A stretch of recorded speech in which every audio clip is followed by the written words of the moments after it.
Just a heads up, we are going to be discussing some sensitive issues today, some of which surround the topic of domestic violence in the home. I knew he was about to strangle me, and the last thing that sort of went through my head was, I hope he doesn't know to keep strangling. I never thought I'd be in this situation as even sharing a story with you. I think I had a fairly normal life. I had my own home, I had a good career, life was good and normal. His hands went round my throat, and then I passed out. And then there was terrible screaming, and that was my then 7-year-old daughter. It woke me up. I was concerned about him, bizarrely. Don't give people excuses. It's not alcohol, it's not mental health issues. It's a choice that people make to be violent towards somebody else or to control somebody else.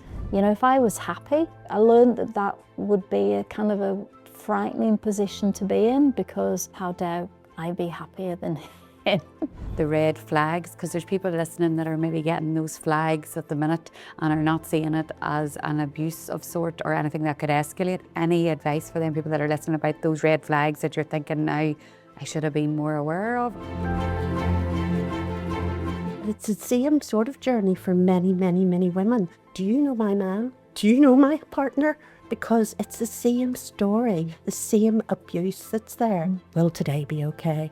Will there be another row? You know, let's get through that there. You know, so they're not easy places to come or to bring your children, but they are a place of safety. Dig Deep is an absolute wonderful project. We have women who leave our refuges and go into their own house with absolutely nothing. Women's aid workers were just amazing. The level of understanding and compassion and support, there's nothing I could ever do that could thank them enough. I meant it when I said if it just means sharing Julie-Ann's story with another woman who may be having some difficulties in her home life, then that's all we can ask for. If it turns into a raffle ticket, the link is in the show notes for digdeepforkids.com. Go and buy a raffle ticket if you can, and 100% of the profits will come and we'll spend it to get what these charities need. Welcome to the Digg podcast. So this is a very special episode. It is brought to you in partnership with Digg Deep for Kids. So before we move on and speak to our guest, I wanted to tell you a wee bit about what Digg Deep for Kids is. So it's a registered charity. I am the founder and also the chairperson of Digg Deep for Kids, and it's all about helping people in poverty and hardship. So families that are experiencing those tough times, how can we as a community, people here in Northern Ireland, help those people? And I suppose it started off on social media in 2019 with just me asking my community that followed me, could they help me get gifts of the time for Cash for Kids? And that plea for help on social media with me lifting the phone turned into over £24,000 in over 24 hours, just over 24 hours. So I suppose at that time I was thinking, what is this? This is the power of the people, the power of social media, the willingness for people to want to help others. And I know we cannot help everyone. I know that, and I'm reminded of it every year by the board and by my family. But that's not a reason to not try to help someone. That's what I always say. So every wee bit we do makes such a big impact. So over the years it has grown. It's now a registered charity, and we're unique in the way that there's nobody getting paid in Dig Deep for Kids. We're all just volunteers that help do what we can at Christmas. But the money raised has a ripple effect throughout all year. So many of you who listen are people who support Dig Deep for Kids. For those who've never heard of it, I wanted to do this piece at the start to explain what it is. So we raise money using social media, and we spend the money to get what other charities need, because we don't have the means to assess levels of need or anything like that because of nobody working in the charity. So we need those other charities to tell us what people need out there. So this year we are supporting Cash for Kids, Simon Community, Little Heroes NI and Women's Aid NI. And we take the money and we stretch it even further because we work with businesses, we work with people of influence to spend that money. So to date, we've raised over £718,000 in 5 years, 6 years now, and we've turned it into over £1 million worth of essentials because of the generosity of the business community and people who are active on social media, influencers helping us spend that money as well. So very powerful charity. So proud of it. Sometimes you feel like overwhelmed. You're like, can we keep going another year? But then when you hear stories like the one I'm about to share with you now, it makes it all very real, and realise that it could happen to any one of us where we need the support of others. So wouldn't you want somebody to help if they could? So that's what Dig Deep for Kids is. All the links are in the show notes for anyone this year that feels they could help us, either a business as a drop-off point for toys, maybe it's a donation for the raffle, and maybe it's just spreading the word, and maybe it's making a donation online. If that's you and you're listening, you go to digdeepforkids.com. All the links are in the show notes, and we appreciate any help at all, even anybody sharing this podcast that listens to it for someone else who may need the support. That's enough for me, and that's my job done, really. So today you'll notice I have no notes. Normally I have my Digg podcast cards. I don't have those today because it's not my story to tell. It's not my conversation to, I suppose, have all the things I want to know. I just want my guest today to share her story with you, and hopefully you'll realise that there is help out there if you're in the same situation, and also if you want to help, there are ways through digdeepforkids.com. Today on the Digg podcast, I am speaking to Dr. Julie-Ann Walkden. She's right beside me. It's her first ever podcast, and I suppose her first ever way in telling it in this way. She has a story to tell, not my story, her story, and I'm going to welcome her now. Welcome to the Digg podcast, Julie-Ann. Thank you. Thank you for being here. I know there's a lot of kit behind the scenes here, and the whole team that support Dig Deep for Kids, B&L Productions, and Mary and Kasha from Polka Dot Photo are all here, and Noelle as well from Women's Aid, who we're going to hear from. But you are someone that you and I have already spoke that has a lived experience, and sometimes it's hard to say, where do you start? Like, how do we even start to tell that story? But you're a person with a life and a family. I know your accent isn't from here. Maybe we'll start there. Where are you from originally? Well, Manchester originally, and I moved to Northern Ireland in 1993. So I've spent most of my life over here and feel at home here. Yes, because people say to you when you go home to England that they feel like you're Irish now. Yes, I think it's intonation and words, but yeah, no. You definitely catches on quick, this accent. Not as thick as mine now, Julie-Ann, definitely. But you and I did have a call, and I know a little bit about what you've been through, but I'm sure we've only scratched the surface. There's loads of women and men listening to the podcast, and people from all walks of life. Tell us about your background then, and how you found yourself to, I suppose, be needing the services of Women's Aid NI. Okay, I mean, I suppose I never thought I'd be in this situation as even sharing a story with you. I had been married twice, and it was my second marriage where there was domestic violence. And I have 5 children, and 2 of which to my husband at the time, who was a perpetrator of domestic violence. I think I had a fairly normal life. I had my own home, I had a good career, I loved what I was doing in terms of work, really enjoyed having children, and life was good and normal. And it was 10 years ago in August 2015, and I'd actually had a really, really good day at work. The boss had been very enthusiastic about the work I was doing. I was really on cloud 9. I was happy. So I know I was bringing a positive energy into the home when I returned home. So it wasn't about me being, bringing any violence on. The relationship that I had with my husband, I think there was, looking back, coercive control. I think I did miss red flags, and I think it's important that people think about that.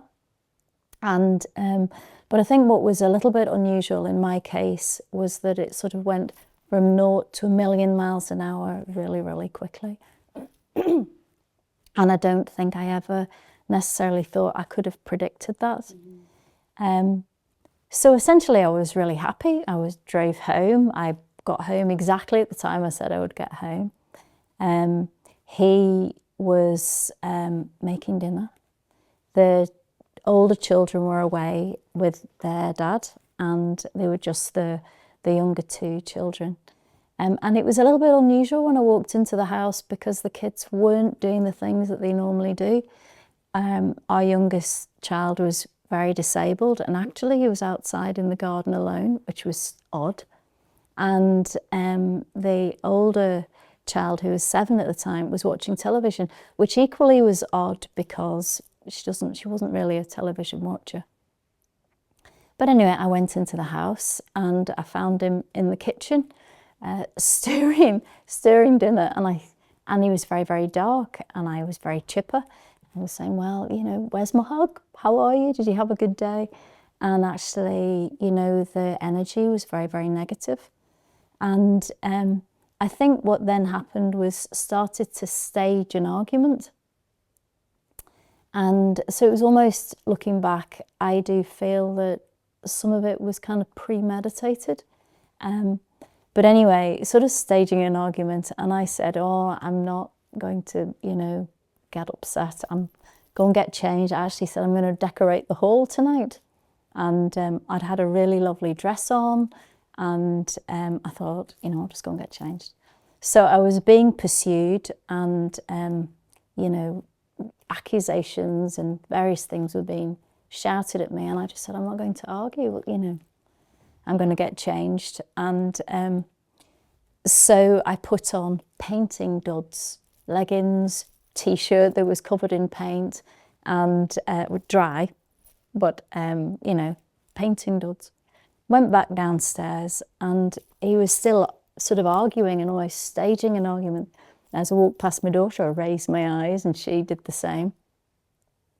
And then he said something that I thought was really he was trying to push my buttons, and it was about my pet dog. And I just thought, no, stay calm, it doesn't matter. And I said, no, it's fine, I'll feed the dog. And I went in, and I was feeding her. And then he said something to me like, I'm going to get you, I'm going to finish you off. And I remember frowning into the dog biscuits, so frowning to myself. And I just said, you know, don't threaten me. And he said, I will threaten you. And I looked to my left, and he was stood in the doorway, very, very dark. He was a much bigger person than me, and his arms outstretched. And he, in a nanosecond, was charging towards me. And I knew he was about to strangle me. And the last thing that sort of went through my head was, I hope he doesn't know to keep strangling. And his hands went round my throat, and then I passed out. And when I came round, it was because of the intense pain I was feeling. He was actually trying to pull my teeth out. And I broke a tooth, or a tooth was broken on his wedding ring, ironically. And then he started to sort of punch and stamp on, I think, my kidney area. You know, I was sort of in a fetal position on the floor.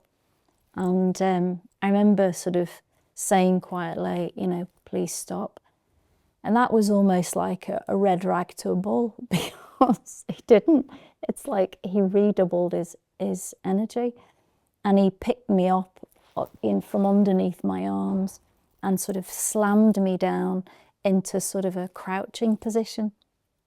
And then, I don't know how many, but the blows were just raining down on the back of my neck. And I remember thinking, you know, I'm on warfarin, I'm gonna bleed, you know, this is really dangerous.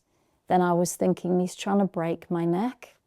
And then there were some really very hard blows to the side of my head, and one on the sort of to my right ear that was very painful. And it was at that point, I think I was probably being knocked out and falling into a different state, because it's almost that I was becoming disconnected, and I just saw kind of hieroglyphs and, you know, almost like dream images, and every so often, you know, it's punctuated by another feeling of a blow, but not a painful feeling. It was like not part of me. And so that was happening. And I know I just felt I was kind of ebbing away. And then there was terrible screaming, really, really, really terrible screaming. And that was my then 7-year-old daughter, who had left the television area and come and found me. We were in the sunroom, and she obviously witnessed what no 7-year-old daughter should see, and it was a really blood-curdling scream. And actually, for me, it was like having a bucket of cold water thrown. It woke me up to hear my daughter screaming. And the blows and everything stopped. And I was able to open my eyes, and I saw two images. One was, there was just blood all over the tiled floor. I remember thinking, I didn't know I was bleeding. And then I saw him bending over her and just saying things like, "Oh, it's okay, darling, it's absolutely fine." And I remember being awfully confused how you could just be doing this to one person and then be like completely lovely to somebody else. And I just thought, I have to get away. And I was able to stand up, walk through the house, take my car keys and my personal phone, and I got out to the car and I thought, I have to just get away. But I was very, very, very disorientated. I was bleeding quite heavily from my nose, and I got into the car and literally just drove sort of the 20 yards down onto the road and parked up on the road and called an ambulance. And the ambulance arrived, and the ambulance officers were excellent. I mean, they were so kind, and they wanted to take me to the Ulster Hospital very quickly. And I was saying, but my children are in there with him. And I think they said to me something like, the police radios are down, you know, so actually we're waiting on the police. And I said, my children are in there, you can't go. And one of the very brave ambulance men sort of just stormed into the house and apparently swore at him and made sure the children were fine. And I said, well, how did that go down? He just complied. And the children were fine. And he used my contact details on the phone to call a very, very close friend, a godmother to one of the kids, the daughter. And the police then came, and I was able to be taken to hospital. During that time, a friend called me because she'd kind of heard that something was happening. And, you know, she was saying, you know, she was actually on holiday, and she was asking, and I said, you know, he's done this to me.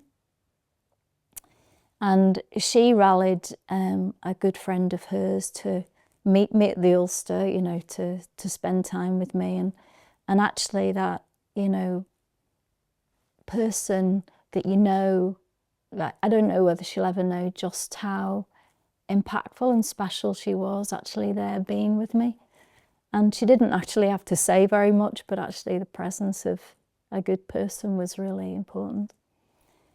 But from the ambulance, the police looked after my two younger children until my other friend arrived at the home to take over. And as I don't actually have any family in the north, so you know, you really learn the power of friends too. And I went to the Ulster Hospital, and they were fabulous. They did everything that they needed to do, from CT scan to just everything. They were very, very good. And I was admitted. And they also gave me information about Women's Aid. I must say, at that time, I was thinking, you know, like, I was just so confused. And actually, I was concerned about him, bizarrely. And so that's a strange looking back, thinking, you know, he made a decision to hurt me, and I believe was attempting to end my life.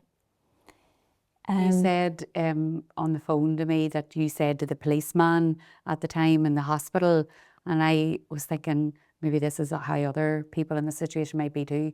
You were worried about him, and you said, what did you say to the policeman? Yeah, no, the policeman who was in the Ulster, and I said, you know, how is he? And he said, well, he's at the police station. And I said, you know, he must have gone mad. And the policeman, he changed my mindset from that point. And I think he was really, the police were brilliant, by the way, really, really, really good. And he said to me, don't give him that excuse. And he was gentle but firm in what he said. And it really resonated. And I think that is right. And I think, you know, in the 10 years and the help that have passed and the help from Women's Aid and much as I've been trying to learn about domestic violence, it is right. Don't give people excuses. It's not alcohol. It's not mental health issues. It's a choice that people make to be violent towards somebody else or to control somebody else. And I do know from narrative that I've read, you know, he was, you know, excusing his behaviour because of mental health, and actually, you know, it was a choice that he made. So that's absolutely not true. Because when you said at the start there about the red flags, because there's people listening that are maybe getting those flags at the minute and are not seeing it as an abuse of sort or anything that could escalate. Any advice for them people that are listening about those red flags that you're thinking now I should have been more aware of? Or do you not think that there was enough signs? Or what about that, the red flag bit that stands out to me there? Yeah, I mean, I'm probably, you know, I still struggle with the idea of red flags and how did I miss these things, and would I have an ability to spot them in future? And, you know, I have 5 children, 2 of whom are daughters, and I know it equally applies to, you know, my sons as daughters as well as daughters, but there is that thing about, you know, calling people out and recognising the red flags and putting safety first. I mean, I think what I was doing was actually anything for an easy life and about appeasing bad behaviour. And it's funny, you know, when I've undertaken the Women's Aid Journey to Freedom programme, and sometimes when I listen to the stories of other women or I listen to, you know, the teachings in Journey to Freedom, you know, I was thinking it's the same story over and over again. And it's things like I am really clumsy and I will break glasses and plates and, you know, cups, and everything in my cupboard is chipped, okay? But how come all the nice things that, you know, that get broken were mine, you know, never his? And or things that might have been a souvenir of mine that had been thrown away, or that type of thing. So that's very kind of subtle, but it's only afterwards you kind of think, how come, you know, I would feel that I have to keep the kids quiet so that he doesn't get angry, or that his work somehow is more important than my work. You know, and I think one of the things that was really difficult and really very sad was, you know, if I was happy, and I tend to be quite a chipper type of person, and so if I was happy and, you know, but dared to be happier, you know, I learned that would be a kind of a frightening position to be in, because I knew it would trigger anger. Because how dare I be happier than him? So yeah, so it's those types of things. And then there were other things. So for example, he had a niece who, lovely girl who was married and had 2 lovely children. And there was a particular day, I think probably about 2013, and he said to me, you know, that she had started a PhD. And I said, oh, that's great. Tell her that I'm just starting. I'd been accepted on my programme as well. And he went from being really happy about his niece to being really angry that I was going to, you know, do a study. And, you know, I work in healthcare, and actually it was really important to me to study the area I wanted to study and try and move the dial on improving healthcare. You know, so it was okay for the niece, and it, you know, but actually to try and make me feel bad about something that was really special to me, and you know, that I thought was quite a privilege to get that opportunity to study. And no, he didn't take it like that. Or, you know, pieces of work that I might have been doing, he actually got really angry about, and yet it's entirely different professional field. So, you know, it's almost that it's okay for other women to succeed, but not somebody that, you know, might outshine him, you know. So Because he was in the medical field as well? no, he was a professor of artificial intelligence. So I think, you know, when you're a university professor, it's incumbent upon you to try and bring income into, you know, and be successful. And actually, on reflection, I mean, the police officer was right in terms of saying don't give him excuses. And I don't know actually why he chose to do what he did. But I do know that I had led a European Horizon 2020 project, and that's sort of research based, and you know, they got like €5 million. It was fabulous for healthcare, and you know, Northern Ireland was leading a really important European project, and I was leading that project. And that was the week that we found out that we'd been successful.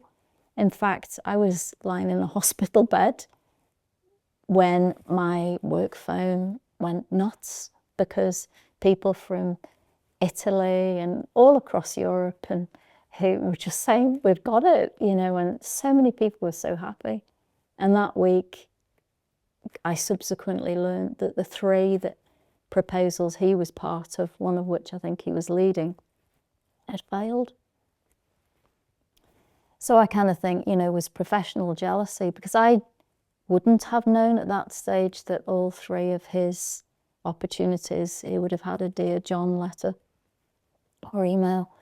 And I think probably because I came home really, really, really happy, or hadn't indicated that I'd got a Dear John email, he probably knew that, you know, we'd been successful in our project. So I don't know. And I just think you need to, you know, you need to watch people carefully and don't accept bad behaviour. There had been an incident actually on his 50th birthday the year before, when he had actually been really aggressive towards my eldest daughter. And I think, you know, with hindsight, I should have done more then. And I think if I could rewind the clock to that day, you know, the relationship should have ended that day. So yeah, if there's anything that, you know, threatens the safety, whether it's emotional, physical, or just a combination, you know, of any of your children or you as a person, act. Because unless you seek help, then, you know, or move to a place of safety, it's not going to get better on its own. And there'll be people listening that have, you've just identified lots of different things there that people might say, well, that is something, I just never seen it as abuse or as any kind of threat. But when you look at how it escalated and what happened to you, we don't want other people to be in that situation. So that awareness piece is huge about the wee red flags that then turn into, and even if they never turn into the big attack, they're still damaging, aren't they, like throughout your life, make you change as a person. And then you told me about then when you were in hospital, then did that move quite quickly where you were going to get out of hospital? Then where did you go? What happened? Yeah, well, I was really lucky to have a special friend who was, she was a consultant, or is a consultant physician, and you know, I often think about the day she busted me from the Ulster Hospital. You know, she convinced them to let her take me home and look after me, and her husband had been doing an admirable job of looking after the 2 youngest children, and she even took me back to the Ulster because she thought I needed another scan. But, you know, so I was lucky because, you know, a friend came to the rescue and people did rally round, and that was, you know, so important. So, and, you know, it's like there are angels who walk amongst us, and, you know, some of my closest girlfriends, they are fabulous angels, so I'm very blessed to have them. But then the police had given me an option when I was in hospital to talk to them the following day. Because that's about, you know, giving a statement and, you know, pressing charges and those types of things. And I do know there are people who, you know, can't face that. But it's really important that you don't let perpetrators of domestic violence away with anything. And so I'm really grateful that the police came back and took the statement. They spent time taking statements from my daughter, you know, in a specialist unit, and they sent somebody to take photographs of, I mean, basically you could have found, it was easier to find bruising than it was to find skin without bruising, you know, and so they took a huge number of photographs and took a statement. And then I think the following week on the Wednesday, I got a phone call in the evening from the police officer who said, look, you know, the case is going to magistrate tomorrow and we're going to try and keep him in Maghaberry, but, you know, just warning you that, you know, we can't predict what'll happen. He'll probably be released, and that if, you know, you need us, we probably won't get there fast enough. And they gave me Women's Aid's number, and I contacted Women's Aid. And again, you know, the angels are amongst us, because an absolute lifesaver. And the following day, then the police contacted and said, yeah, he's going to be released. So you need to go to a place of safety. And my first husband kept the older children, and the two younger children, my cousin had actually flown over from England, and she drove me to the refuge that I was to go to. And it happened really, really quickly. And, you know, so there's no, you know, if you're going to go on holiday, there's no getting the case out and getting the sun cream and the socks and bikini and everything ready. It's not, you have to go. You have to go. And family took my dog, and a cattery took, or the vets took my two cats, and yeah, other people arranged all that. And my cousin drove me and my two young children to the refuge. And it's literally, you know, a shopping bag and a backpack, and just get the absolute essentials. And because my youngest son was has a lot of disabilities, you know, most of the stuff we were taking were in and around his kind of needs. And got to the refuge, and it's shared accommodation. You have your own room, and you share bathrooms, and you share kitchens. And the kitchen, it was kind of broken up into little pod kitchens, and I was to share with another lady, and who our lives would never have crossed if it hadn't been. So it was a real joy for her to come into my life, actually, and I was very touched by her story. But it took her longer to get out of a dangerous situation than, you know, for me, which was one major index event. And the refuge was fabulous in that it was really a safe place, and the Women's Aid staff who were there were amazing. But it's also very, very, very humbling, and it's a very different life. If you're used to, you know, your own front door, all of a sudden to have a shared front door and house rules, And I was there for, I don't know, maybe 6-7 weeks. I can't remember exactly, but you know, we had a lovely big room with bunk beds, and you know, it was a bit of an adventure, is how we've kind of talked about it with my daughter. And that first night was very, very moving. And I think because for a number of years I'd been a member of the Soroptimists, you know, a women's group, and one of the things we'd try and do every Christmas would be to get beauty bags together and lovely products, and you know, give them to Women's Aid. And you know, some of the Soroptimists are really, you know, passionate about doing that.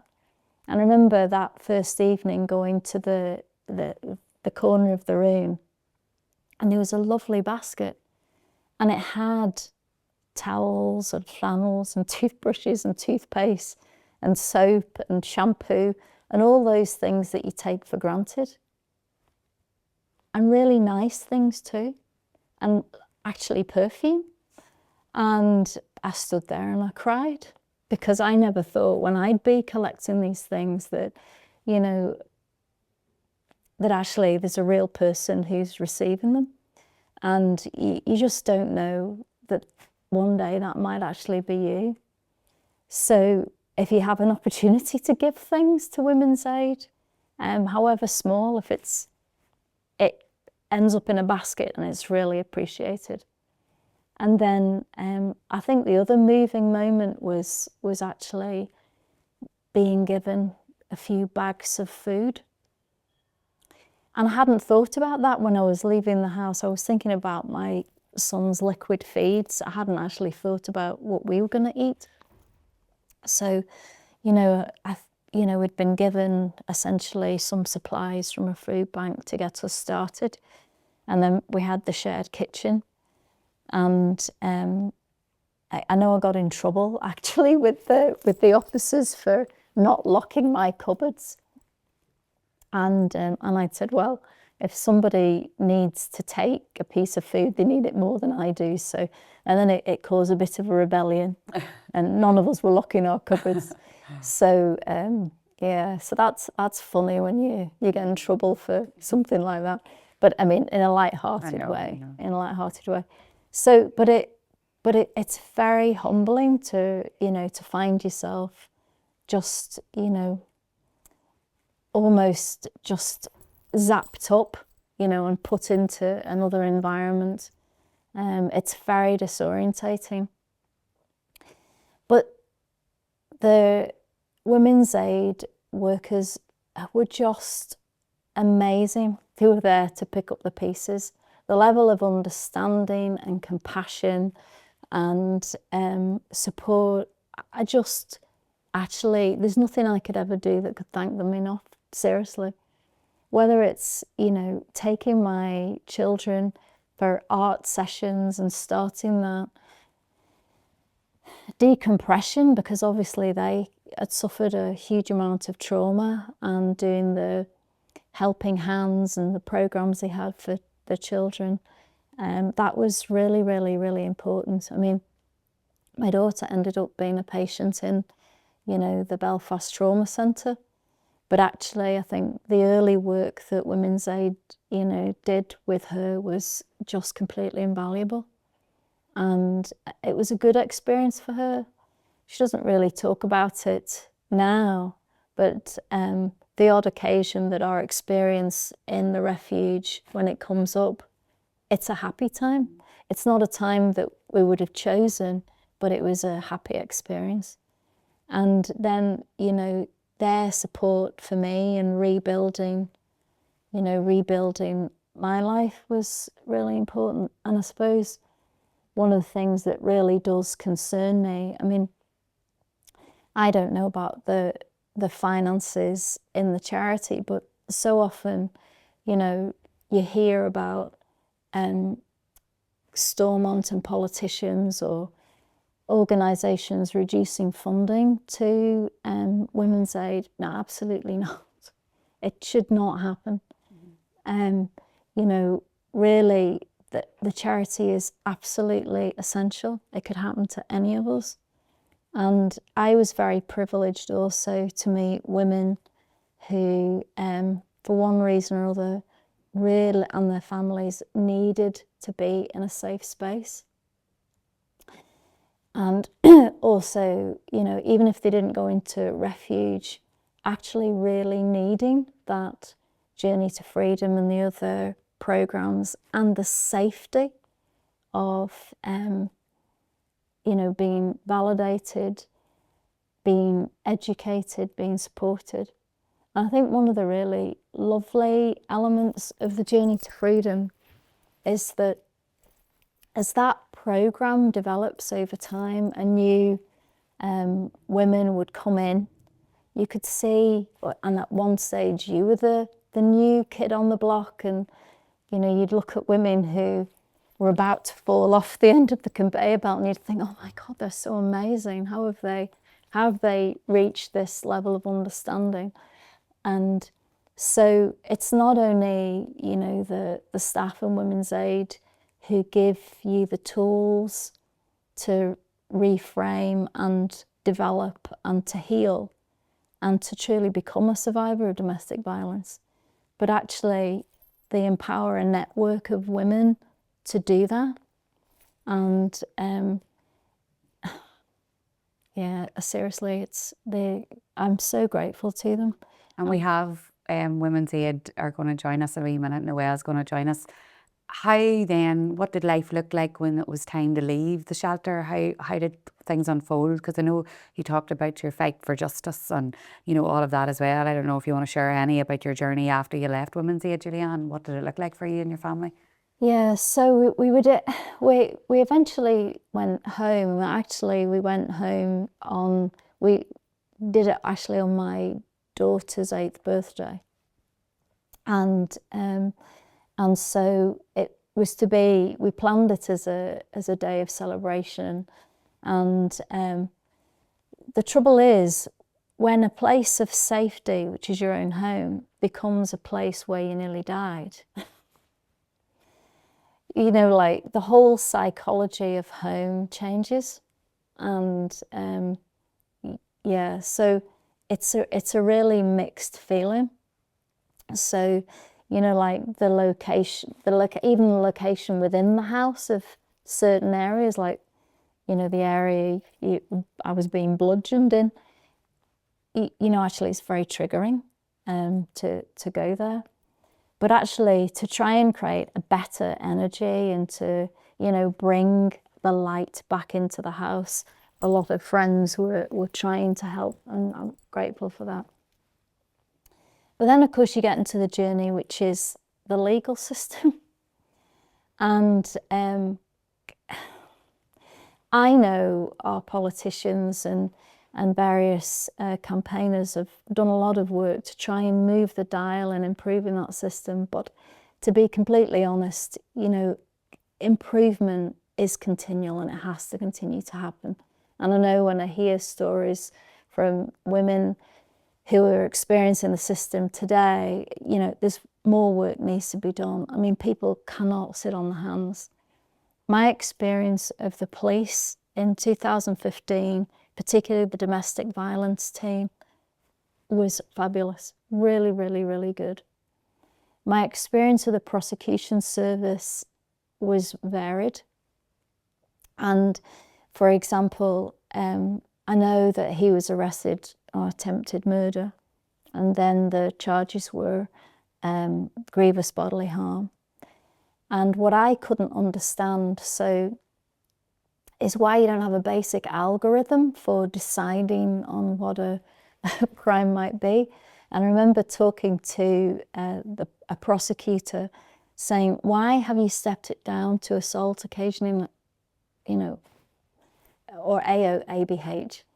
And there's no plea bargaining apparently in Northern Ireland, but essentially there is, you know, as a layperson, I'm not a lawyer, no legal training, but it feels like, you know, so if you admit to something, well then, you know, we'll put a lesser charge, and of course you go to you're in front of a different judge or a different type of judge.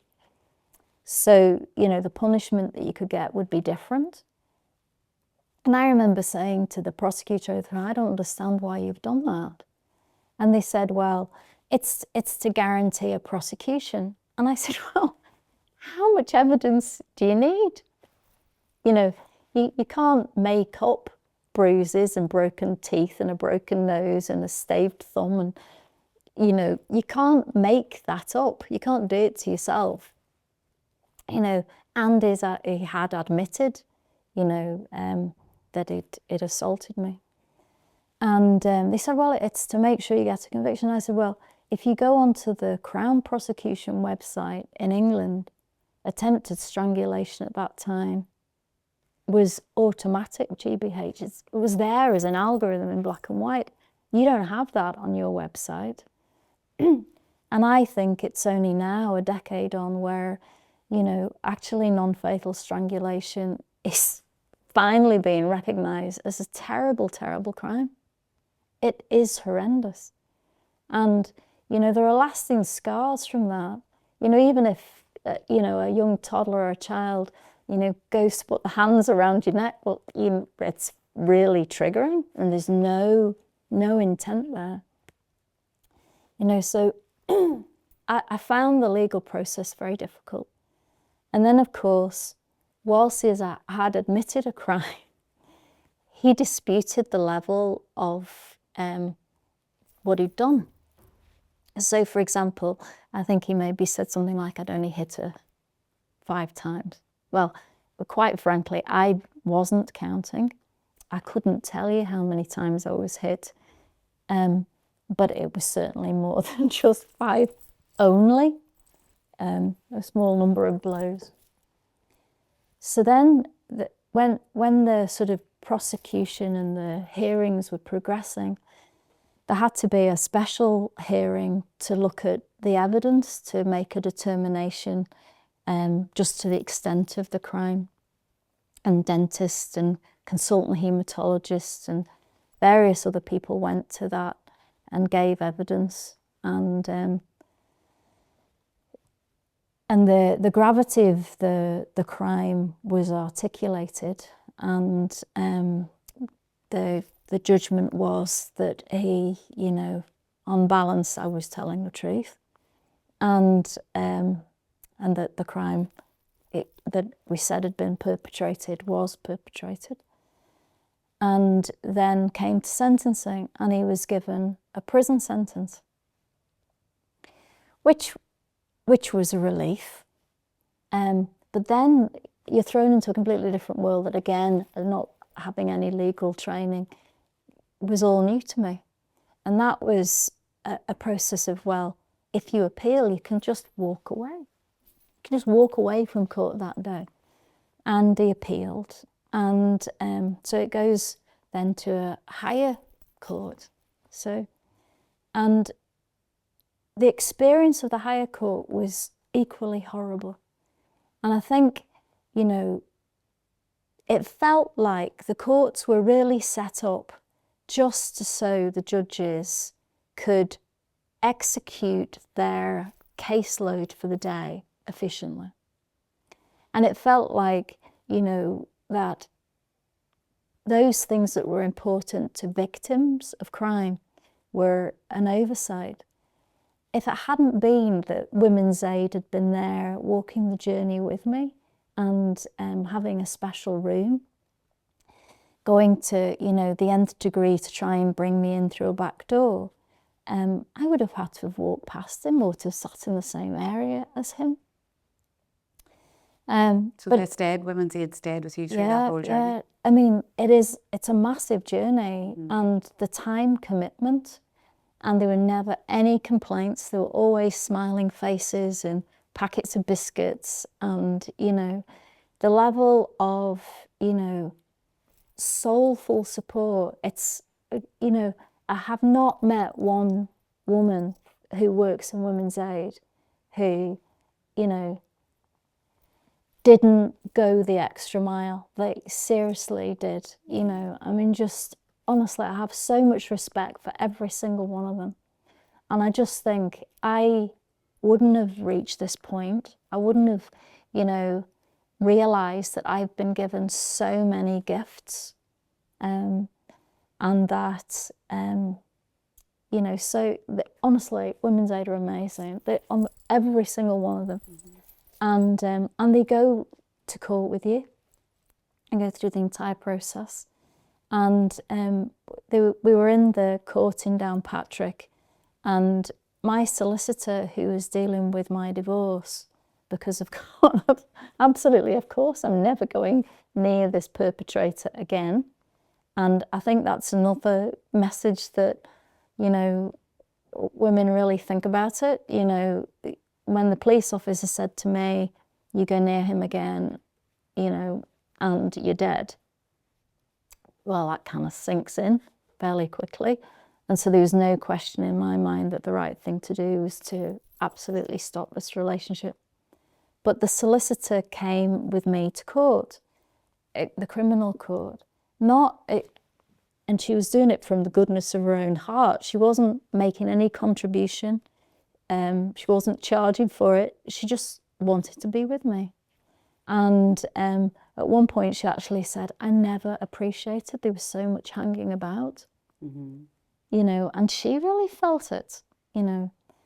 And, you know, I was there, Women's Aid were there, and several days, and the prosecutor was a lovely lady, really lovely lady. And I kind of finally felt that, you know, someone in prosecution was really trying their best.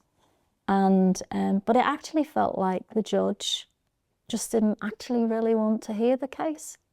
I mean, it was all rigged up for me to talk, you know, via a video link from a separate room, but I was never given an opportunity to speak. And at the end of the day, the judge did change the punishment that he was to receive. And I think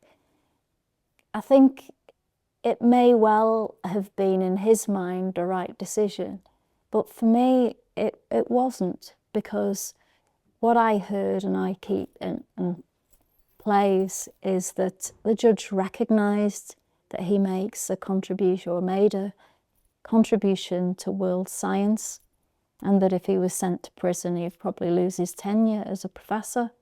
So instead gave him punishments which included community service, rehabilitation program. And really, you know, what does that do? What actually does that do? I mean, the statement there to me was, well, if you're in an unfortunate position whereby you maybe were living off benefits, it would have been okay to send you to prison. But somebody who should be, you know, an upstanding pillar of the community and setting an example for young people they train at university, no, we can't send you to prison. So I then wrote to the Lord Chief Justice at the time and said, you know, like, this just doesn't seem right. It was a long letter, so I said a little bit more than that, but you know, this just doesn't seem right. And the reply was very courteous and very nice, but made clear to me that two things I needed to think about. One, when a judge makes a decision, that's it. And secondly, that I could, you know, be pointed in the direction of the excellent work that was being undertaken by a judge in Derry. And, well, that's great if you have your crime being heard in Derry, but not in Downpatrick. So I think, you know, if I think about my career and clinical guidelines and those types of things, you know, maybe guidelines in how prosecutors work and how judges work need to be more explicit. And maybe those of us who've been on the receiving end of the entire journey could make, you know, a contribution to that. And I know certainly the work that Women's Aid are doing in terms of trying to raise awareness to some of those issues. Because at the time, you know, I was even trying to do research about how is this dealt with across the world. And I actually found stories in Brazil where it felt like domestic violence was being taken more seriously in Brazil than it was in Northern Ireland. So, yeah, I mean, I survived.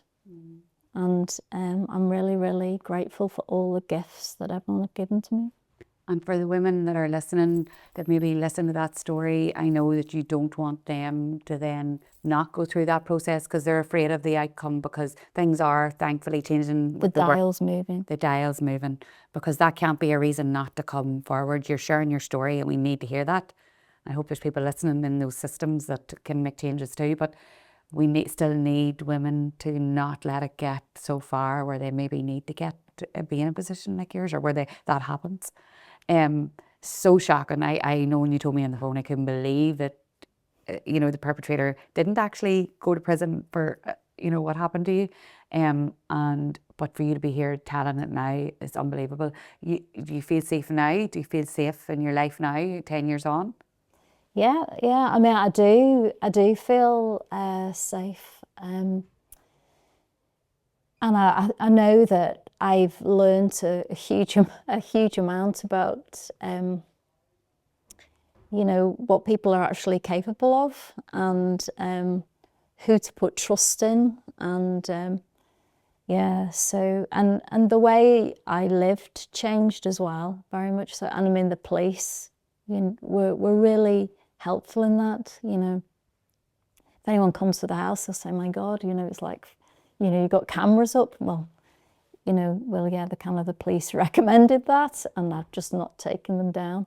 So, so there are differences in life today than I would have had, but actually, life is so much better.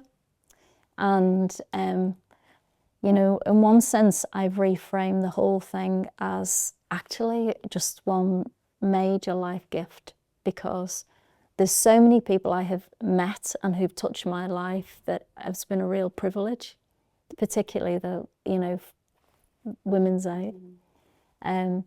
But also, life is much happier, because, and I said before, we couldn't dare to be happier than he was. You see, if you live with somebody who, is a perpetrator of coercive control, who tries to dominate the narrative, who tries to paint the picture that they are the victim, And, gone are the days, I am sure, where they say, well, she must have done something to provoke that, Well, I can absolutely categorically say, no, I didn't do anything to provoke anything, And just some people make really bad decisions and, do really bad things to other people. And now, those people are not in my life anymore. And so actually, as a family, we have a lot of fun. And, my daughter in particular has had to work very, very hard, because she's had a lot of symptoms associated with post-traumatic stress disorder.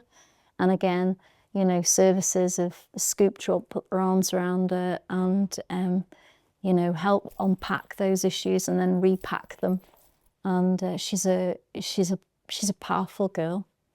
And so wonder where she gets that from. Well, herself, it's driven. She's a great role model in you, that you know what I mean, took her on that journey too of, safety and recovery and all of that. So we need great women leading us, and you're definitely sound like you are. And then you've talked about the women in Women's Aid, and we do have a fabulous woman behind the camera. It's going to make her first debut on a podcast too. And so I'm now just like to everybody that's listening, we're going to have Noelle Collins, who is project manager at Women's Aid, to join us and tell us about the impact that the money that you give to Digg Deep for Kids actually has. You've heard a little bit from Julie-Ann there about arriving and all the things that were there, and the food bags and the heating as well is a big thing that Digg Deep for Kids focuses on. So I'd now like to ask Noelle to join us on the Digg podcast.